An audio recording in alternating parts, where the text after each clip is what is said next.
What I really appreciate most about the QIC-EY is that it doesn't assume professionals are getting engagement of youth and children wrong. It assumes they want to do it better, and it gives them the support to make it happen. My name is Kimber Hollar, and I am the Site Implementation Manager for the QIC-EY here in Montana. Welcome to Elevating Engagement, a podcast from the Quality Improvement Center on engaging youth and finding permanency, widely known as QIC-EY. I'm Kyle Ferreira, and here with me, co-host April Dinwoodie. Hi, Kyle. Hi, everyone. We're so glad you're back with us as we dive deeper into what it really looks like to elevate engagement of children and youth. For anyone new to the show, QIC-EY is a national, multi-year initiative funded by the U.S. Children's Bureau. Since launching in 2021, the goal has been to move engagement from a system requirement to a truly meaningful relational practice. That's exactly right, Kyle. And this project has been about building the core elements of trust and belonging with children and youth.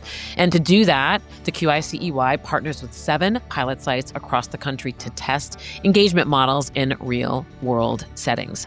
Also, we have our key messages and insights that we're highlighting in this podcast series. We dove into all of this in episode 1, so if you haven't listened already, please go back and do so. And that leads us to today's focus. We're exploring the first of QIC-EY's 5 key messages, transforming passion into proficiency. And Kyle, this is a really important one. It's foundational, actually. We see so many professionals who are deeply committed and so passionate about the children they serve, but in high-pressure systems, heart alone isn't always enough to navigate the complexities, right? So this is where the QIC-EY comes in. Yeah, that's right. We kept hearing the same thing from the field. I care deeply, but I just want to know how to do this better. And QIC-EY was designed to answer that exact how by focusing on 9 specific competencies and 3 characteristics, things like strength-based approaches and really understanding adolescent development. These are so foundational, and all of these elements that we're talking about are about turning that passion, which we know so many professionals have, into more skill. Thank you so much, April. It's always so good to lock in with you on this. Now, to help us bring this idea of passion to proficiency to life, I'm thrilled to welcome our guest, Kimber Hollar. Kimber is the QIC-EY Site Implementation Manager in Montana. Kimber has seen firsthand what happens when passion is supported by training, coaching, and space to practice. Kimber, thank you so much for being here. Thank you, Kyle. I'm really glad to be a part of this conversation. So, Kimber, when you hear the phrase transforming passion into proficiency, what does that mean to you? That's a great question. I think for me, it really just starts with acknowledging that most people in this work really come in because they care deeply, right?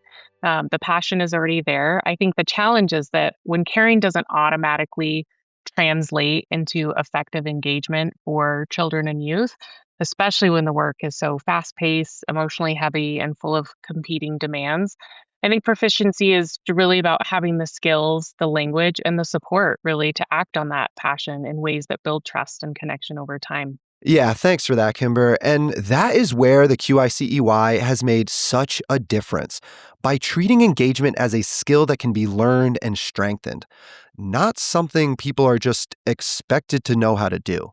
And with that, a core component of this project is our workforce training curriculum that focuses on building specific competencies like communication, preparation, relationship building, cultural connection, and strength-based practice.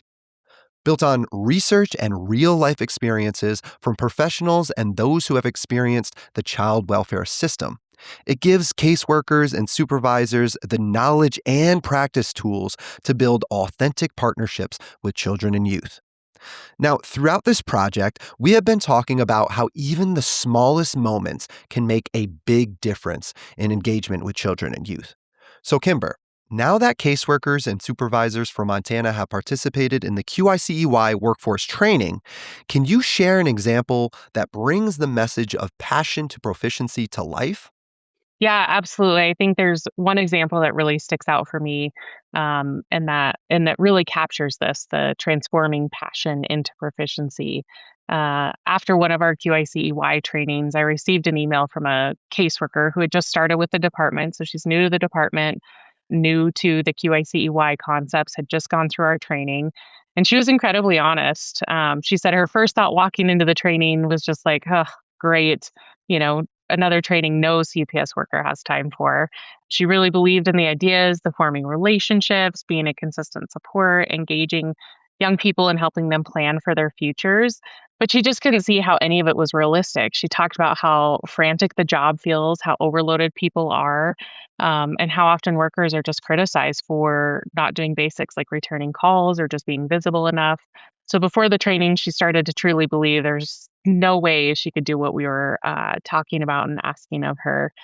However, she went through, participated in the workforce training, and just something shifted for her. I think the training really helped her solidify her belief in the importance of informing and supporting youth and increase the value in which she placed on the importance of having the youth voice in that decision making process.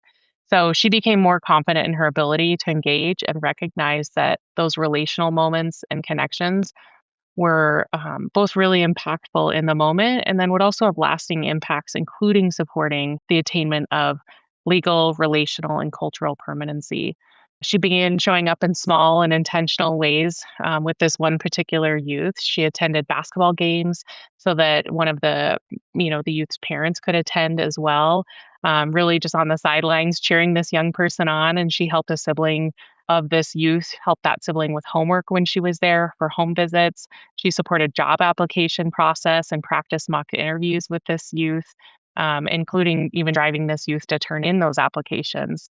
And by the end of the year, her mindset had completely shifted from there's no way any CPS worker has time for this to there's just no way CPS workers can afford not to do this. So I think that's what working towards proficiency looks like as a starting place, right? Recognizing the transformational benefits that come with a focus on the core competencies that really elevate those engagement skills. Kimber, that really does highlight the heart of all of this, that continual learning and changing of how we approach this work. So, if there's one small shift you think listeners could make right now, what would it be? Mm, yeah, I love this. I honestly would say just intentional planning and just thinking, sometimes think of it as relational time management, right? So it's the shift from thinking, I don't have time to how do I use the time in a way that can build partnership with children and youth? And that can look like asking yourself, am I showing up consistently for the youth on my caseload? What small things can I do that show them I'm truly listening? And it can look like noticing, when I'm reacting quickly versus intentionally building that trust with my interactions. And I always think of, reacting versus responding. And I think the key message here is just that it makes the proficiency piece feel possible. You don't have to do everything all at once. You don't have to do these big changes, but if you can do something, picking that thing and just doing that consistently, I think that's where that trust and rapport building really starts with the youth. Yeah, relational time management. I like that. Listeners, as you reflect on this episode, consider this question. Where does your passion show up, and what would it look like to build proficiency in that same place? Pick one skill, one small shift, one relationship building action that you can make repeatable. I think QIC-EY's training and coaching resources are designed to support professionals in doing exactly that, turning commitment into practice. Would you agree? Yes, I agree. What I appreciate, I think, most about the QIC-EY is that it doesn't assume people are doing it wrong. It really just assumes they want to do it better. And it really gives them the information and the support to be able to make that happen. Ugh. Thank you so much, Kimber, for sharing your insight and for naming the moments that truly matter in this work. Thank you, Kyle. What's so great about Kimber's anecdotes are that they are supported by the workforce training. Evaluation data that shows the training can, in fact, elevate engagement. Before we close out this episode, April and I want to share what we've seen across the QIC-EY pilot sites and why transforming passion into proficiency with the QIC-EY's training can elevate engagement with children and youth. Thanks, Kyle. And let's get into this data. It's really an important piece of this work and something that we are really proud of. So the workforce training was piloted across 5 states and 3 tribal sites. What emerged was clear, consistent, and measurable change, not just in how professionals felt, but in how they showed up for children and youth. Across the sites, evaluation data points to impact in 3 core areas: youth participation, workforce preparedness, and organizational change. Yep. First, youth participation increased. Children and youth were more actively involved in planning, especially young people, ages 8 to 13 and 18 to 20, age groups that have been unintentionally overlooked or undervalued, despite being directly impacted, and whose perspectives are essential to planning decisions about their own needs, experiences, and futures.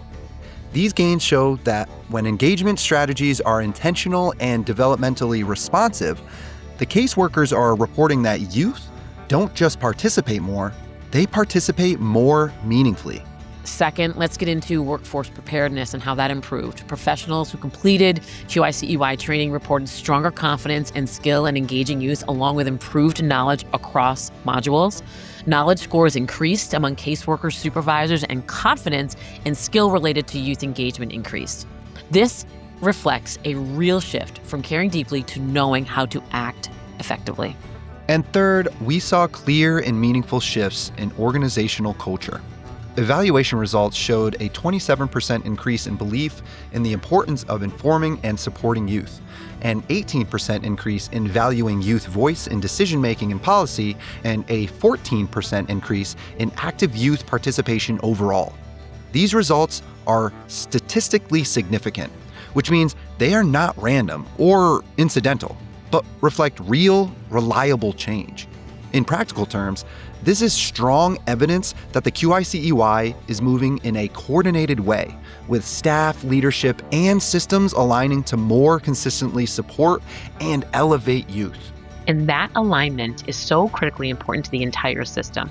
Now, all this data taken together with these findings are beginning to tell a powerful story that when professionals are equipped with practical tools, shared language, and opportunities to build, engagement elevates out of that passion because it's now matched with skill. And that's exactly the work of the QIC-EY, turning professional passion into proficiency and helping child welfare systems partner with children and youth in ways that truly matter. So Kyle, tell us what's in the next episode. Yeah, in our next episode, we'll explore how everyday interactions and moments that matter can be turning points in building trust and connection with children and youth. Until then, thank you for continuing to elevate engagement.